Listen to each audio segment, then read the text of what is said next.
రహమతుల్లాహి వబర్కాతుహు. ఈరోజు 42వ డివిజన్లోని ఏదైతే మన్సూర్ నగర్ ప్రాంతం ఉందో అక్కడ ఉన్న సాహాబా మస్జిద్లో రాష్ట్ర వక్ఫ్ బోర్డ్ చైర్మన్ హాజీ అబ్దుల్ అజీజ్ గారు ఇఫ్తార్ విందుకు వచ్చినారు. అల్హమ్దుల్లా ఇక్కడ ఉన్న యువకులు కానీ పెద్దలు ప్రతి ఒక్కరు కూడా అన్ని రాజకీయ పార్టీలకు చెందిన వ్యక్తులందరూ కూడా ఈ ఇఫ్తార్ విందులో పాల్గొన్నారు. అల్లా దగ్గర మనమందరం కూడా అందరి శ్రేయస్సు గురించి దువా చేసినాం. చాలా దురదృష్టకరమైన విషయం ఏంటంటే ఎవరైతే ఇరాన్ అధ్యక్షుడు ఎవరైతే ఉన్నారో ఆయతుల్లా ఖుమైనీ గారు అతను అమరులైనారు. అతని పవిత్ర ఆత్మకు అల్లా సుబ్హానహు వ తఆలా శాంతి చేకూర్చాలని, జన్నత్లో అతనికి ఉన్నతమైన స్థానం కల్పించాలని కూడా దువా చేయడం జరిగింది. ఇస్లాం ధర్మం అనేది ప్రపంచ శాంతిని కోరుకుంటుంది. ఏదైతే పాశ్చాత్య దేశాలు క్రూడ్ ఆయిల్ మీద, బంగారం మీద ఆధిపత్యం చెలాయించడానికి వాళ్ళు చేస్తున్న కుట్రలో భాగంగా గతంలో సద్దాం హుసేన్ని చంపడం జరిగింది, ఇప్పుడు ఆయతుల్లా ఖుమైనీని చంపడం జరిగింది. ఏదైతే ఇస్లామిక్ కంట్రీలు ఉన్నాయో అక్కడ జరుగుతున్న పెట్రోలియాన్ని తమ చెప్పు చేతుల్లో పెట్టుకొని ప్రపంచ దేశాల మీద పెత్తనం చెలాయించాలనే ఒక దురుద్దేశంతో అమెరికా అదేవిధంగా ఇజ్రాయెల్ కంట్రీలు చేస్తున్న కుట్ర అనేది ప్రపంచానికి మొత్తానికి తెలుసు. అయినా కానీ ప్రపంచంలో ఉన్న ప్రతి ఒక్కరు కూడా ఏంటంటే దీన్ని ఎదిరించలేక వాళ్ళ శక్తిని భయపడి, వాళ్ళ దగ్గర ఉన్న ఆయుధాలను భయపడి, వీళ్ళ దగ్గర శక్తి సామర్థ్యాలు లేకుండా వీళ్ళందరూ కూడా ఏంటంటే ఈ విధంగా వాళ్ళకు తొత్తుల్లాగా వ్యవహరిస్తూ ప్రాణ నష్టాన్ని కల్పిస్తున్నారు. అది క్రిస్టియన్లు చచ్చిపోయినారా, ముస్లింలు చచ్చిపోయినారా, హిందువులు చచ్చిపోయినారా, ఎవరు చచ్చిపోయినారా, కులం మతం పక్కన పెడితే ఒక మనిషి చచ్చిపోతున్నాడు.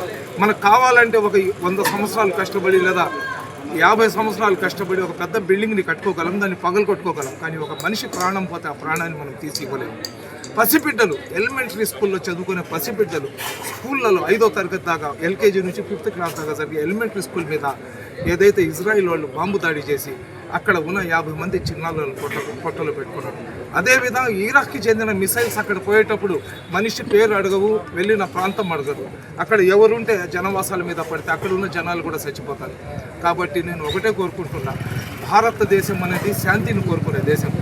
గతంలో పాకిస్తాన్ ముష్కరులు భారతదేశం మీద దాడి చేసినా కానీ పాకిస్తాన్తో యుద్ధం చేసుకోకుండా అప్పుడు మన ట్రంప్ గారి ఎవరైతే అమెరికా అధ్యక్షులు ఉన్నారో ఆయన మాట వినేసి మా దేశం మీద దాడి చేసిన పాకిస్తాన్కే క్షమించి వదిలేసిన భారతదేశ ప్రధానమంత్రి గారు ఈరోజు మీరు ఆ రోజు మేమందరం కూడా అడిగినాం, పాకిస్తాన్ని సర్వనాశనం చేసేయండి. ఏదైతే పెహల్గాంలో జరిగిన దాడి తర్వాత భారతదేశంలో ఉన్న ప్రతి భారతీయుడు రోడ్డు మీదకి వచ్చి మీరు పాకిస్తాన్ మీద స్ట్రైక్ ఆపరేషన్ చేసి పాకిస్తాన్ని సర్వనాశనం చేసామంటే ఆ రోజు ట్రంప్ చెప్పిన మాటలు విని మీరు పాకిస్తాన్కి క్షమించి వదిలేశారు.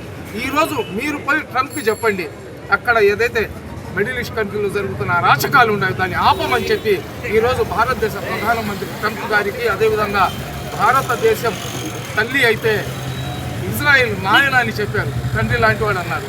ఇది మదర్ ల్యాండ్ అయితే ఇజ్రాయెల్ ఫాదర్ ల్యాండ్ అన్నారు.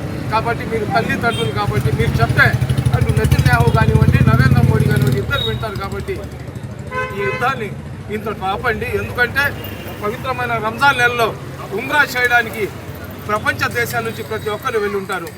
ఏదైతే దుబాయ్లో వీళ్ళు చేస్తున్న దాడులు, ఎవరైతే ఇరాన్ వాళ్ళు చేస్తున్న దాడులు ఏదైతే ఉన్నాయో అక్కడ మన భారతీయులు కూడా ఉమ్రాకి వెళ్ళి ఉన్నారు. కాబట్టి అక్కడ మా భారతీయులు కూడా ప్రాణ నష్టం కలిగే అవకాశాలు ఉన్నాయి. కాబట్టి మన భారతదేశ ప్రధాని గారు చొరవ తీసుకొని యుద్ధాన్ని ఆపే ప్రయత్నం చేయాలా. అదేవిధంగా యుద్ధంలో ఎవరు చనిపోయినా కానీ వాళ్ళందరి పవిత్ర ఆత్మకు శాంతి చేకూర్చాలని చెప్పి కోరుకుంటున్నాం. అస్సలాము అలైకుం.